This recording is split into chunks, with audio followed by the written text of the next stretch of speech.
Žydrūnas Kelys grąžina kamuolį į žaidimą ir pataiko. Tautvydas Šležas.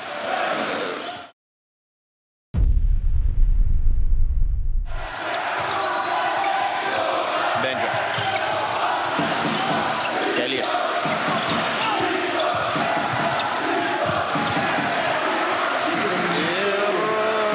Šį kartą pavyko individualiomis pastangomis sudraskyti varžovų gynybą Perlo įžaidėjui. 13.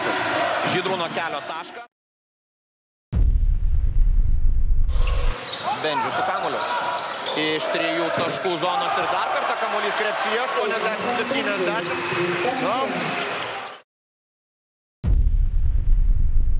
2 iš 3 aukštųjų legionierių Lietuvos Ryto komandoje tempia čempionų puolimą į priekį. 2 taškus pelno Giedrius Staniulis. O rezultatyviausi Lietuvos Ryto komandoje Aronas Beincas su 8 taškais, Milko Bielica su 6. 5 įmetė. Starto penketą išvardijau. Šį LKL sezoną yra buvę, kad žaidė. Nuo rungtynių pradžios čia deda kamuolį į krepšį Evaldas Kairys. 5-2. Taigi buvo starto penketą LKL čempionate ir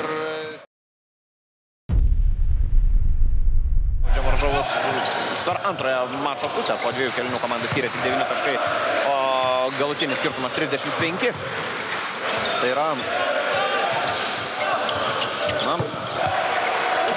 Kelys. Pataiko dar vieną tritaškį, norėtų ir kuri leidžia be abejo laikytis Perlui. Valančiūnas blokuoja Bielicos metimą. 3 turėtume išskirti, visi iš kitų nei vienas nepelnė daugiau nei 5 taškų, o tas trejetas su dviženklė statistika. Evaldas Kairys, sunkus metimas per Dejaną Borovniką. Iš tų, kurie jau dabar pelnė daug, išsiskiria praėjusiose rungtynėse, kuriuose labai nedaug žaidė. Donatas Zavackas ir pelnė vos 2 taškus. Čia Paulius Dambrauskas demonstruoja, kad moka skraidyti ir blokuoja Evaldo Dainio metimą.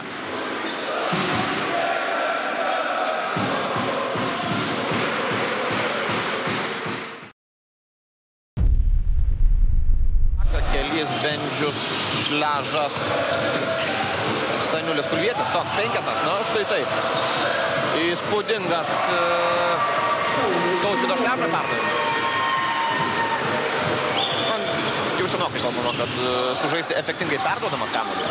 Šis puikiai aikštę matantis krepšininkas gali.